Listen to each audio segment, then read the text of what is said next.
I'm Dr. Craig Farney. I'm Dr. Kyson Frank. And we're here to talk about mold. Ew. So let's talk about a few of the common culprits. First, we have Aspergillus.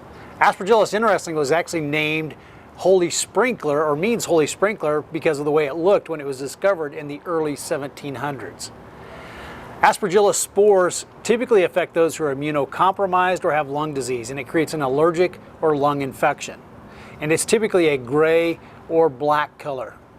Second, we have Cladosporium, which is a olive green to brown to black color. And this typically creates either an allergic or an asthma reaction. And then finally, we have the most well-known, which is black mold, which is Stachybotrys chartrum. It is the primary mold agent found in building-related diseases such as water building syndrome or sick building syndrome. So let's talk about mold's three-prong attack.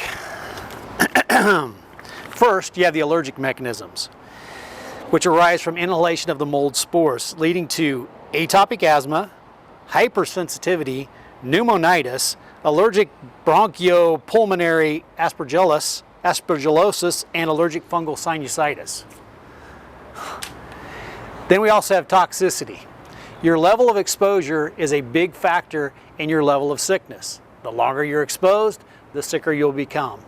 And finally, we have the infectious process, which can not only affect the lungs and the sinuses, but also the brain, the joints, the muscles, and the lymph nodes. But let's discuss another really important aspect when it comes to mold toxicity. A really interesting study was done in Switzerland. They took a mold culture and put a Faraday cage over it, which blocks all electromagnetic frequencies and radiation coming into the mold culture. They measured the level of biotoxins for several days, and then they removed the Faraday cage, which allowed the mold culture to be exposed to all the electromagnetic frequencies and radiation within the room, like Wi-Fi, electromagnetic frequencies coming off of appliances, and then they measured the level of biotoxins again. Amazingly, the level of biotoxins increased by 60,000%. That's 60,000% or 600 times more levels of biotoxins than was there before. That's like one day you're fighting 1 to 2 soldiers, and the next day you're fighting an army of 600 soldiers. Not only that, the biotoxins that were released were more virulent, more viscous, which means they're more sticky or do not wash away as quickly, and they were more poisonous. So how does that apply to us in the real world?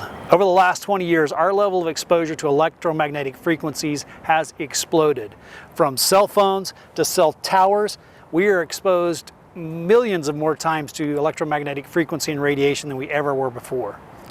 To give you a number to kind of contrast this or explain this, in 2015 there were 308,000 different cell towers.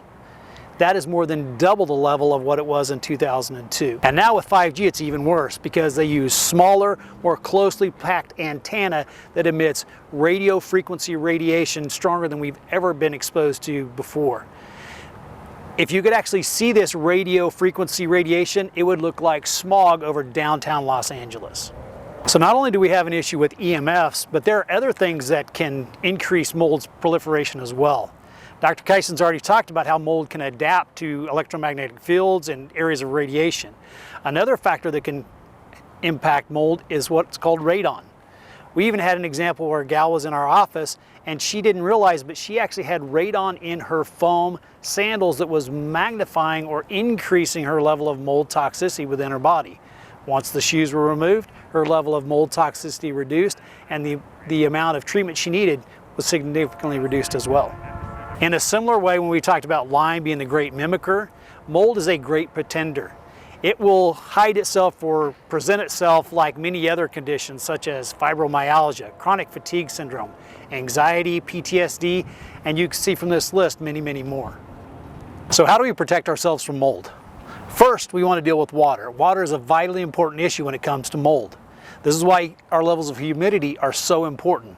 Ideally, we want to keep those humidity levels below 50%. Air conditioners and dehumidifiers are really good at removing this vital resource from mold and prevent it from growing. This is especially important during the humid and rainy seasons, depending upon where you live in the United States or around the world. Areas in the house that tend to have a higher incidence of moisture include the kitchen and the bathroom. So we want to make sure these areas are well ventilated and moisture is reduced. Things like mold preventing paint is important, as well as mold cleaners. Another important factor is carpet. Carpets in bathrooms are a big no-no. Finally, if there's been any flooding or water damage, you definitely want to have all the padding and carpeting removed by an expert remediation team. So how do we win the war? While remediation can be quite costly and expensive, the toll that it can take on you mentally, emotionally, and financially is even greater and can have a huge impact on your future. So removing mold from your life completely is a little bit more complicated than just remediation. If you're still suffering from allergies or toxicities or infections related to mold, and you're frustrated by your lack of progress, and you would like to find a health center that understands the war you're fighting and knows how to win the war, at DocereLife Center we help patients fight this war all the time, and would be glad to help you not only fight the war, but win the war. When fighting a war, it's very important to have allies. At DocereLife Center, we've had a lot of success helping people win the war against mold, and we would be honored to ally with you and help you win your war.